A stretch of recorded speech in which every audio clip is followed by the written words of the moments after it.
తాకట్లో ఉన్న బంగారాన్ని విడిపించి ఆ రోజున మార్కెట్ ధర కట్టి మిగిలిన డబ్బును మీకు అందిస్తుంది కొమ్మూరి గోల్డ్.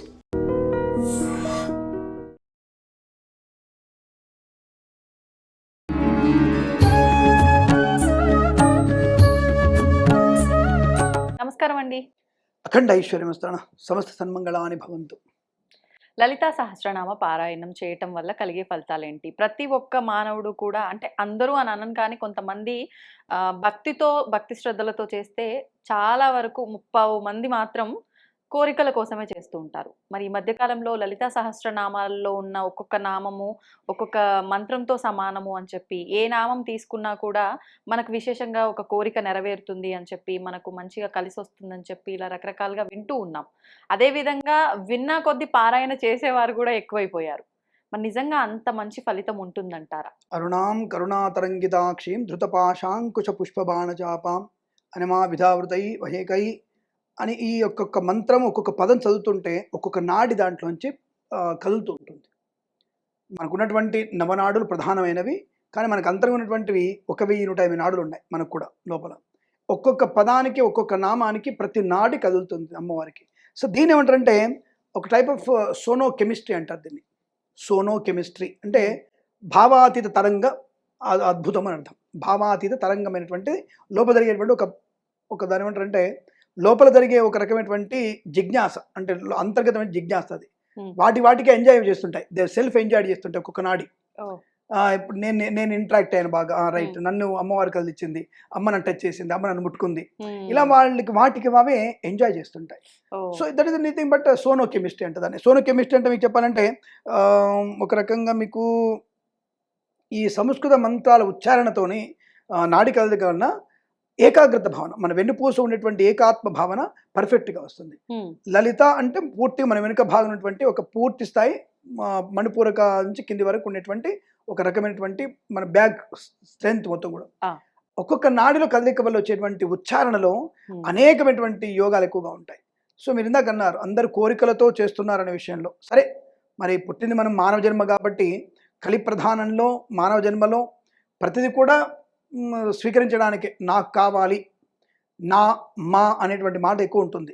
నకార మకారాలతోనే మన యొక్క జీవన శైలి ప్రారంభమైంది కాబట్టి అది తగ్గిపోతే నిజంగా ఎప్పుడైనా చాలా హ్యాపీగా ఉంటుంది. మరి ఇప్పుడున్నటువంటి ప్రపంచంలో సరే మనకి ప్రస్తాంశాలు కాకపోయినా సనాతన ధర్మంలోని వాళ్ళే కొంతవరకైనా సరే మేము అనేటువంటి భావన ఉన్నారు. కానీ ఇతరులలో నాది, నాకు, జన్నతు, అన్నతు, పన్నతు అనేటువంటి వ్యక్తులు చాలా అయిపోయారు. ఈ లాస్ట్ పదాలు ఏంటండి? అంటే వాళ్ళకి అర్థం లేని పదాలు. జన్నత్ అంటే ఏ పదార్థం, దానికి అర్థం ఉందా? 140 మంది అమ్మాయిల్ని వాళ్ళు అనుభవిస్తే, రేపు చేస్తే జన్నత్ వస్తుందంటే దాని కరెక్ట్ ఆ పదం? దాని పేరు స్వర్గం అని వాళ్ళు పెట్టుకుంటారు. స్వర్గమా? కాబట్టి అటువంటి నికృష్టపున్నటువంటి ధార్మిక గ్రంథాలు ఉన్నటువంటి ఒక వాయు వరుస లేదు. అన్న, వదిన, అక్క, తమ్ముడు ఏది లేనటువంటిది. అంటే వాళ్ళకు ఒక ఎటువంటిది లేదు వాళ్ళకి.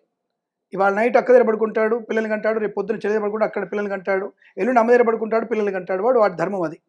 ఇంకోటి అంటాడు నా వదినతోనే నేను పిల్లగామని చెప్పింది నా గ్రంథాల్లో ఉందని చెప్పేసి వాళ్ళ గురువే చెప్తాడు. అది వాళ్ళ గ్రంథాల్లోనే ఉంది, అది మనం కొత్తగా చెప్పేది కాదు, దాని మనం మాట్లాడట్లేదు. ఇది ఎడిట్ చేయకండి అని దయచేసి ఎడిట్ చేయద్దు ఇవన్నీ కూడా, ఎందుకంటే దీనికి లింక్ చెప్తున్నాను మీకు నేను.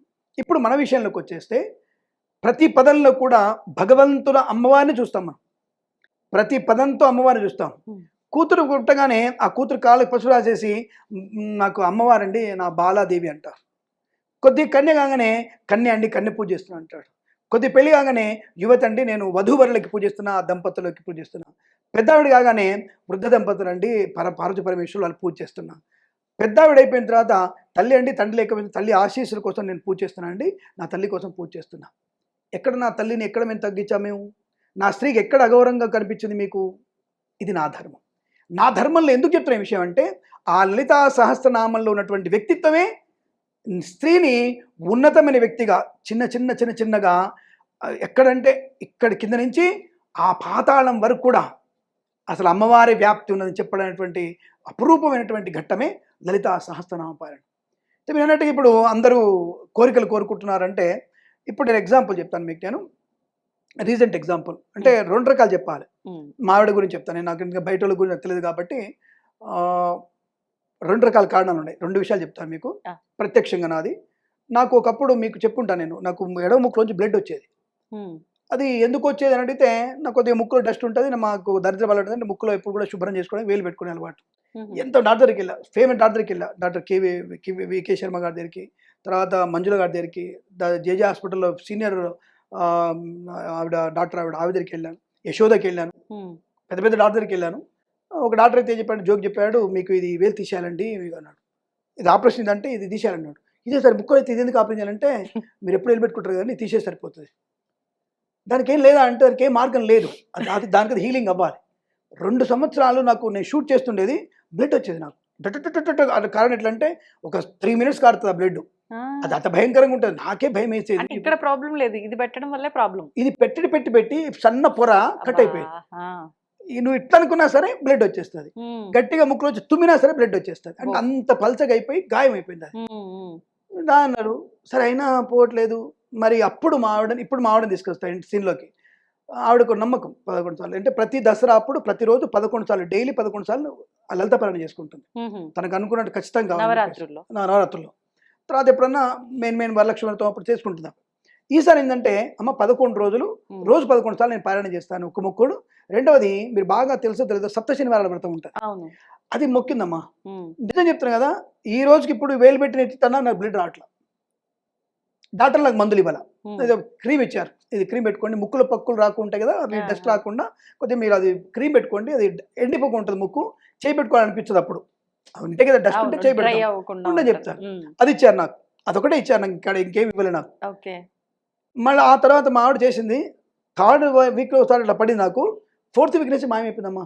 నేను ట్రస్ట్ మై వెంకటేశ్వర స్వామి ఎట్టుబడి చెప్తున్నాను నేను, నాకు తగ్గిపోయింది అది. లలిత పారాయణ అంతటి పవర్ ఉంటుంది దాంట్లో. ఇక్కడ ఇంకోటి చెప్తాను, అది అయిపోయిన తర్వాత నా ఫ్లాట్ పైన ఒక ఇల్లు ఉంది, కొనడానికి వచ్చింది. ఫ్లాట్ పైన ఇల్లు కొనడానికి వచ్చింది. నమ్మరు, నా దగ్గర ఒక 4 లక్షల రూపాయలు ఉన్నాయి, 4 lakhs ఉన్నాయి అంతే, డబ్బులు లేవు. కానీ అయ్యో నమ్మ ఇంటి పైన ఉంది కదా, కొనేసుకుంటే మనకి పక్కనే ఉంటుందని చెప్పేసి ప్లాన్తో, అంటే ఆమె వచ్చేసి దండం పెట్టుకుందట, 11 రోజులు చేస్తాను, 11 రోజుల్లో మనకి డబ్బులు ఎట్లా రావాలని చెప్పేసి. సరే ఆ ప్రయత్నం నేను చేస్తున్నా, అమ్మవారి ఇచ్చేది ఇస్తుందా. ఇప్పుడు కింద కామెంట్ చేస్తారు, అంటే అందరూ కూడా 11 సార్లు ప్రయాణం చేస్తాం మాకు వస్తా అంటారేమో. అది నీ భక్తి విశ్వాసం సంబంధించింది, నీ యోగ్యతకు సంబంధించింది. ఇక్కడ నాకు ఉన్నటువంటి ఎగ్జాంపుల్ నేను చెప్పాలి, ఎందుకంటే మీద కింద కామెంట్ టక్కున వచ్చేస్తుంది, ఇక్కడ ఫ్రీ కామెంట్ కదా, అంటే ఈజీ పెట్టడం అది. కాబట్టి నేనంటానంటే, చేసిన తర్వాత నేను ఏం లేదు, మా మామగారు అంతకుముందు అడిగాను, మామయ్య డబ్బులు కావాలి కొద్ది నాకంటే, ఎక్కడ అల్లుడు లేవు అంటే, మామగారు అంటే మా తమ్ముడు వాళ్ళ మామగారు, డబ్బులు లేవు అల్లుడు గారు, మా డబ్బులు ఇప్పుడు లేవు నాన్న, చాలా టైట్ అయిపోయింది, బయట దొరకట్లేదు నాకు అని చెప్పాడు. ఈ 11 తర్వాత వచ్చేసి మళ్ళీ ఇంటికి వెళ్ళి మామయ్య నాకు ఫోన్ చేశారు, మామయ్య గారు ఇల్లు ఒకటి అమ్మడానికి వచ్చింది, మామయ్య గారు నాకు కొద్దిగా అర్జెంట్ అవసరం ఉంది, ఎక్కడైనా ఇప్పించండి నాకంటే.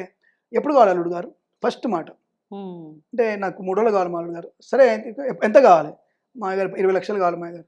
సరే ఎల్లుండి పొద్దున వచ్చి తీసుకెళ్ళిపో. సూపర్. 2 నెలల క్రితం వేరే అవసరానికి కొంత అడిగినప్పుడు డబ్బులు లేవన్న వ్యక్తి తర్వాత అడిగిన టెక్నాలజీ అంటే, ఆయన ఆ టైంలో అక్కడ రావడం, ఆ యోగ్యత ఉండడం, సరే వాళ్ళకి సర్దుబాటు అయి ఉండొచ్చు, సైంటిఫిక్ కూడా అది, ఆ టైంలో డబ్బులు ఉన్నాయి కాబట్టి ఇచ్చాడు, లేదా ఇస్తాడు నీకు అనొచ్చు, అదైపోయింది. అదే టైంలో ఇంకొక వ్యక్తికి ఫోన్ చేశాను, భాస్కరయ్య గారు అని ఒక ఆయన కోటతను, నాకు ఒక 30-40 ఏళ్ళుగా పరిచయం. ఫోన్ చేసి, భాస్కరయ్య గారు అనగానే, పంతులు గారు ఇల్లు కొంటున్నారా? అవును భాస్కరయ్య గారు, ఎంత కావాలి? ఫస్ట్ మాట ఎంత కావాలి? మీరు నమ్ముతున్న నంబరు, దేవుని వీడియో చెప్తున్నాను నేను, ఒక ఇంత పూజ సంతకాలు పెట్టుకోలేము వాళ్ళు, ఒక ప్రామిసర్ నోట్గా సంతకం పెట్టుకోలే వాళ్ళు. మా మామయ్య గారికి ఏజ్ ఆఫ్ 60, మా భాస్కరయ్య గారికి ఏజ్ వచ్చేసి ఐ థింక్ 80. అప్పుడా ఇప్పుడా? జస్ట్ ఒక 1 year, ఒక జస్ట్ 6 months ముందు. 1 year, ఓకే, 6 months ముందు. ఓకే. కరెక్ట్గా 30 లక్షలు వచ్చేసాయి, ఆయనకి అడ్వాన్స్ చేశాను. మిగతా లోన్ పెట్టుకుని వేరే ప్రామిసర్లు పెట్టేసి, అది వేరే ఇల్లు, అది ఇంకో ఫ్లాట్ పెట్టేసి తీసుకొచ్చేసి క్లోజ్ చేసుకున్నాను. 18 వేలలో నాకు ఇల్లు రిజిస్ట్రేషన్ అయిపోయిందమ్మా, 18 days. అంటే మంత్రానికి పవర్ ఉంటుందని కాదు, ఆ మంత్రం వల్ల చైతన్య స్థితి కలుగుతుంది. అంటే ఎవరికైనా ఒకరికి సహాయం చేయాలన్న బుద్ధి ఏర్పడుతుంది, పరిస్థితులు అనుకూలంగా మారుతాయి. అందప్ప మంత్రాన్ని వచ్చి నీ కిందికి వచ్చి అమ్మవారు, లలిత అమ్మవారు వచ్చేసి, నాయన కిరణ్ శర్మ ఇగో తీసుకో 50 లక్షలు చెప్పి మనకి ఇవ్వదు. అమ్మ విజయ్ ఇగో తీసుకో 70 లక్షలు తీసుకో, విలా కొనుక్కొని చెప్పదు.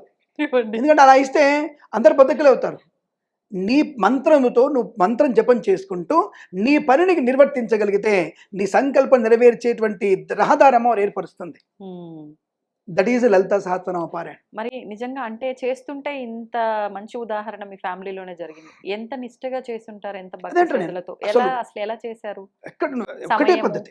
ఒక్కటే పద్ధతి, ఒకే స్థానంలో కూర్చోవాలి మంచిగా ప్రశాంతంగా. మావాడు ఏంటంటే వంట చేస్తూ కూడా చేసేది. కనీసం ఒక్కసారన్నా నువ్వు భక్తి దేవుడి దగ్గర ఒకసారి చేసేది, పైన కూర్చొని ఒకసారి చేసేది, వంట 11 సార్లు అంటే ఒకే దగ్గర కూర్చోలేంగా, అబ్బబ్బా. కాళ్ళు తిమ్మిలెత్తాయి, పళ్ళు పట్టేస్తాయి. వంట చేస్తూ కూడా అరుణాం కరుణాతరంగితాక్షీం ధృత భాషాంగుజాపాం అలా చదువుతూనే తను అన్ని వేసేది డైలీ 11 సార్లు, అంటే రాత్రి 11 అయ్యేది. ఇంకొకటి ఉదాహరణ, అదే ఉదాహరణ ఈ మధ్య జస్ట్ ఒక 2-3 రోజుల క్రితం మా బామ్మర్దే కొద్దిగా ఒంట్లో కొద్దిగా బాగాలేదు, వాడికి బాగాలేకపోయేసరికి మూర్ఖుడు డాక్టర్ దగ్గరికి పోడు, నేను డాక్టర్ దగ్గర పోను, నేను తగ్గించుకుంటా అనే ఒక ఓవర్ కాన్ఫిడెన్స్. అది కాస్త కాలేయం చాలా ప్రాబ్లం వచ్చేసింది, అంటే లివర్ ప్రాబ్లం వచ్చేసింది. సరికి హాస్పిటల్ పోను అంటాడు. ఏదో బాగా ఉంటాయిగా అత్త మామలకి, అది 3 సమస్యలు ఉంటాయిగా, ఆ కోపంతో నేను పోను, నాకు అక్కర్లేదు, నేను ఇక్కడే ఉంటాను, ఇట్లాగే ఉంటాను, చచ్చిపోతాను నేను. ఈవిడకి చెప్తే వినడు, వాడు పెద్దోడు అయిపోయాడు, ఏం చేయాలి అర్థం కాక మళ్ళీ స్టార్ట్ కరుణా తరంగిత మళ్ళీ స్టార్ట్. మీరు నమ్ముతారో నమ్మరో, ఇప్పుడు వాడు హాస్పిటల్లో ఉన్నాడు, వాడు జాయిన్ అయ్యాడు. వాడు అంటే పోనన్న వ్యక్తి టెస్ట్కి వెళ్ళాడు, జాయిన్ అయ్యాడు. సరే ఇంకోళ్ళు చెప్పారా, పిల్లం బతిలాడిందా, కాళ్ళు పట్టుకుందా, వాడికి పోనీ సాగు వాడికి వాడు భయం వేసిందా, బతకడానికి ఆశపడ్డా తర్వాత విషయం. వాడు వెళ్ళాడా లేదా, నేను అన్న ఒకటే చెప్పాను, నీ సంకల్పం గట్టుకుందమ్మాయి, అవుతుందా పని, కంగారు పడకు. అంటే ఏవవ్వాలో అవవుతాయి పనులు, ఆ నిష్ట అనేది పర్ఫెక్ట్గా ఉండాలి. తప్పకుండా ఉదరి కూర్చొని ప్రశాంతంగా నమ్మకంతో చేయాలి. రాత్రి 1 గంట అయిందా మా రోజు ఆమె చేసేటప్పుడు, సాయంత్రం 4ంటికి మొదలెట్టింది. వాడు టెస్ట్ పోయి వచ్చాడు, ఒక టెస్ట్కి వెళ్ళాలి, వాళ్ళు రమ్మన్నారు హాస్పిటల్, చాలా సీరియస్ అండి, అర్జెంట్ జాయిన్ అవ్వాలంటే వాడు అన్నాడు. ఆ రోజు సాయంత్రం 6ంటికి మొదలెట్టింది, నైట్ 1 చదువుతుంది గట్టిగా. ఇది ఇంకా చదువుతుంది ఎందుకు అంటే మాట్లాడొద్దు, మధ్యలో పాలన చేసుకుంటున్నాం, మీరు పడుకోండి పోయి. పొద్దున్న లేచేసరికి మన ఫోన్ ఎత్తాడు వీళ్ళు అక్కది, వాడికి ఫోన్ చేసి రేపు పొద్దున్న హాస్పిటల్కి వెళ్తున్నా, నేను రేపు పొద్దున్న హాస్పిటల్కి వెళ్తున్నా, షీ ఫీల్ హ్యాపీ. అంటే తన నమ్మకం సంకల్పం అవుతుంది. 2 ఉదాహరణలు నా దగ్గరే ఉన్నాయి, 2 నా దగ్గర ఉన్నాయి. అంటే నాకైంది కాబట్టి అందరికి అవుతా అంటే, మీ యోగ్యత ఎంత నాకేం తెలుసు, మీ నిష్ట ఎంత తెలియదు నాకేం తెలుసు. మనసులో వేరు భావాలు పెట్టుకొని చేయకూడదు, ఒకే సంకల్పం చెప్పుకోవాలి, ఒక సంకల్పం కోసం ప్రయత్నం చేయాలి. అంటే యోగ్యత లేకపోతే చేయటం కూడా వేస్టా? యోగ్యత అంటే ఏమిటి, ఇప్పుడు సగం చేసావు, వాడు పక్కన మీ ఆయన వచ్చేసాడు, చదివావు లేను వెళ్తా చదువుతా అమ్మవారు వస్తుందా అనగానే పుస్తకాన్ని పక్కన ఇసిరి పెట్టేసి అయితే ఏంటి ఇప్పుడు గొడవ పెట్టుకోవడం ఎందుకు, వద్దు, దాని యోగ్యత అంటారు, అయోగ్యత అది అని అంటాడు. ఇప్పుడు దుష్టులందరూ వస్తూనే ఉంటారు కదా, దుష్టులు తిరుగుతూనే ఉంటారు, మంచి పని చెడగొట్టడానికి కొన్ని 100 మంది ఉంటారు. కాబట్టి భర్త రూపంలో ఒకడు, కొడుకు రూపంలో ఒకడు, కూతురు రూపంలో ఒకళ్ళు, వదిన రూపంలో ఒకళ్ళు, ఇంకొక రూపంలో ఒకళ్ళు, పెళ్ళాన్ రూపంలో ఒకళ్ళు, అనేక మంది ఉంటారు. వాళ్ళకి నమ్మకం లేకపోగా నువ్వు చేస్తున్న మంచి పని ఉక్రోషం కలిగి ఆమె చదవంగానే అయిపోద్దా మాకు, లేదా చదవంగానే బతికొస్తాడా, అయితే నేను చచ్చిపోతున్నా బతికించు, అడవి నాకు రుచి చేయి అని వెంకట మాట్లాడినప్పుడు మౌనంగా ఉంటూ దాని యోగ్యత రైట్, అమ్మవారి చూసుకుంటుంది కదా, ఆ భక్తిని అలాగే కొనసాగిస్తే అద్భుతంగా ఉంటుంది. కాబట్టి నువ్వు కోరికలు కోరుకోవచ్చు, దాంతోపాటు విందాకంటే మన కోరికలు తీరుతున్నాయి. నేను ఇప్పుడు ఏమంటానంటే, మీరు అడిగిన మంచి ప్రశ్న, ఇలా ఈ లలితా పారాయణం అనేది లోక కళ్యాణం కోసం చేయండి, అద్భుతమైనటువంటి యోగం జరుగుతుందమ్మా మనకి. ప్రతి ఒక్కళ్ళు ప్రతి దేవాలయంలో శ్రీమూర్తులకు నిజంగా చెప్తారు కదా, చాలా మంచి మా పని చేస్తున్నారు వాళ్ళు, ప్రతి దేవాలయంలో పెద్ద వాళ్ళందరూ కూడా లలిత పారాయణం చేస్తున్నారు, చేయండి. కానీ అక్షర దోషం చేయకండి, పోటీ కోసం స్పీడ్ చదవకండి, స్పష్టత ఉండాలి, అక్షర దోషం లేకుండా చదవాలి. ఆ చదివిన అక్కడ ప్రాంతం మొత్తం కూడా ఒక మంచి ఆరా ఏర్పడుతుంది, ఒంటికి ఆ ప్రదేశానికి కూడా ఆరా ఏర్పడుతుంది. ఎక్కడెక్కడైతే జరుగుతుందో అక్కడెక్కడ 3 కిలోమీటర్ల వరకు నీకు ఆరా ఏర్పడుతుంది, మంచిది, ఆ వైబ్రేషన్స్ బాగా ఉంటాయి. దానివల్ల మంచి వర్షాలు పడతాయి, మనకి మంచి యశస్సు పెరుగుతుంది, మన దేశ ఖ్యాతి బాగుంటుంది, మన మీద ఎవరు దుర్మార్గుల దృష్టి మన మీద ఉండకుండా ఉంటుంది. ఇక్కడ మనం వృద్ధి పొందుతాం, మన పిల్లలు వృద్ధి పొందుకునే అవకాశం ఉంటుంది. కాబట్టి మనందరం ఎక్కడున్నా సరే తప్పనిసరిగా ఈ సూర్య నమస్కారాలని, ఈ లలితాపారాయణం చేసుకోగలిగితే అద్భుతమైనటువంటి యోగాన్ని పొందుకుంటాం. ప్రతి పదంలో మన నాడుల్ని ప్రేరేపణ చేసి మంచి వ్యక్తిత్వాన్ని, భక్తిని, చైతన్యాన్ని కలిగించేటువంటి అత్యంత పవర్ ఉన్నటువంటిది సోమో కాస్మిక్ అనేటువంటిది ఈ లలితాపారాయణం చెప్పవచ్చు. మనకి సోమో కెమిస్ట్రీ అంటారు. ఇంత చక్కటి ఉదాహరణ చెప్పి, ఇప్పుడే జనాలకి నమ్మకం చాలా ఎక్కువ లలితా పారాయణం వల్ల అద్భుతాలు జరుగుతాయని. మీ లైఫ్ లో జరిగిన ఉదాహరణలు చెప్పిన తర్వాత ఇంకెందుకు విత్ ప్రూఫ్ అంటారు. అందుకే నేను ఇప్పుడు నా ముక్కు నాదే కదా, నేను వెళ్ళి ట్రీట్మెంట్ మీకు కావాలంటే చూపిస్తాను, ఎక్కడికి చూపిస్తాను. ఎవరు మందులు రాయరే మేడం, ఆపరేషన్ అంటే ఆపరేషన్ లేదండి, దానికి ఆపరేషన్ చేయడానికి లేదు, ఆపరేషన్ లేదు దానికి, అది హోల్ పడింది, అది మీరు తుమ్మినా వచ్చేస్తుంది, గట్టిగా మాట్లాడి వస్తుంది, తప్పుగా అనుకోవద్దు, ఈవెన్ టాయిలెట్ పైన వచ్చేస్తుంది. అంటే గట్టిగా మనం ఏది ప్రెషర్ కదిలినట్టుగా బ్లడ్ వచ్చేస్తుంది. ఆ బ్లడ్ వచ్చేసి 3 to 8 minutes వస్తుందమ్మా, అది కండలు వస్తుంది. అసలు చూసే వారికి బ్లడ్ క్యాన్సర్ అనిపించేది, అంత భయం వేసేది. ఆగదే, అసలు ఆగదు, ఇట్లా పట్టుకొని ఎంతసేపు కూర్చొని ఆగదు. మా అమ్మాయి ఎంతకాలం అన్నారు, దాదాపు నాకు 3 years ఉందమ్మా, అట్లా అబ్బో 3 years బాధపడ్డా నేను. బట్ ఏ మందులు ఇవ్వాలి డాక్టర్ చెప్పారు అదే నయం అవ్వాలి అయినప్పటికీ ఇప్పటికి కూడా మనకి వేలు పోతూనే ఉంటుంది కానీ గుర్తొస్తుంది మళ్ళీ కానీ మా ఆవిడ చెప్తుంటుంది నాన్న మా అమ్మాయి చెప్తుంటుంది నాన్న వేలు పట్టుకో అని చెప్తుంటుంది అందుకే దాన్ని అట్లా తెచ్చుకుంటాం అప్పుడు వేలుకి ఒకటే అదే చెప్పింది తొడగాలి అప్పుడు ముక్కులో పట్టకుండా. అసలు మేడం చెప్పింది అదే నీకు స్టిక్కర్ వేసుకొని చెప్పారు అట్లా అవును. ఉంటుంది. దానికోసం హెడ్ కి హెల్మెట్ లాగా స్టిక్కర్ దీనికి ఒక క్యాప్ రెడీ చేయించుకోండి. చెప్పాడు ఆయన స్టిక్కర్ ఏమని చెప్పాడు బ్యాండెడ్ వేసుకోండి గుర్తుంటుందని చెప్పాడు ఓకే ఓకే. అది చెప్పాడు వేయలేదు కానీ ఇక తగ్గిపోయిన తర్వాత ఇంక తర్వాత ఇట్లా చేయగలగానే గుర్తొచ్చేస్తుంది అరే మొన్ననే పూజ చేసుకున్నాం బాగా అయింది మళ్ళీ పాడి మళ్ళీ సైలెంట్గా ఉండి ఓ తడి కూడా తీసుకొని శుభ్రం చేసుకుంటున్నాం అట్లా. కాబట్టి మంత్రానికి చింతకాయలు రాలుతాయంటే ఇలా రాలుతాయి తప్పకుండా రాలుతాయి మీకు లేకపోతే ఇన్ని యాగాలు ఇన్ని యజ్ఞాలు ఇన్ని హోమాలు ఎలా వచ్చాయి బయటికి చెప్పండి అదనమాట. ఏదో ఒక అద్భుతము ఆంతర్యం లేదే. కానీ ప్రతి ఒక్కళ్ళకి కావాలి అద్భుతం ప్రతి ఒక్కరు అందుకే నాకు ఇందాక యోగ్యత అనేది కావాలి ప్రతి ఒక్కరికి దొరకొద్దు అది యోగ్యత అనేది కావాలి అంటే ఇక్కడ యోగ్యత రాసి అంటే పెట్టి ఉండాలేమో మరి ఆ యోగ్యత అందరికీ రాస్తాడు నువ్వు దాన్ని అందుకునే ప్రయత్నం చేయాలి ఇప్పుడు 100 మీటర్స్ రేస్లో అందరు పరిగెడుతున్నారు గెలవగలిగిన వాడు యోగ్యత ఉన్నవాడు ఫస్ట్ సెకండ్ థర్డ్ అందరికి ఇవ్వచ్చుగా పాపం అందరు అదే స్పీడ్గా పరిగెట్టారుగా the best the best the best ఇక్కడ కూడా అంతే నువ్వు పాలన చేస్తుంటే ది బెస్ట్ ఎవరికి వస్తుందో వాళ్ళకి అమ్మవారు ఇస్తుంది నో డౌట్ అబౌట్ ఇట్ సంతోషం డూ ఇట్ దట్స్ ఆల్ అంతే. శుభమస్తు సర్వే జనా సుఖినో భవంతు. And for more videos, Please subscribe to iDream. Please subscribe to iDream. Please subscribe iDreams. And please subscribe to iDream. For more videos, subscribe to iDream. Please like, share and subscribe to the channel. Congratulations, iDream. Subscribe to iDream. Subscribe to iDream. so subscribe to iDream Media. iDream ki iDream team andarki huge congratulations. Please subscribe iDream Media. Please subscribe to iDream. Subscribe iDream. Please subscribe to iDream. iDream అంటే నా కళల channel subscribe చేసుకున్న నోరు తిరుగుతలేదు మీరైతే గంట గుర్తు కొట్టండి. For more such videos, please subscribe to iDream. Subscribe to iDream. Please subscribe to iDream. Please subscribe iDream Media. Please do subscribe to iDream. Please subscribe to iDream Media. For best entertainment and information, please subscribe iDream. And don't forget to subscribe to iDream.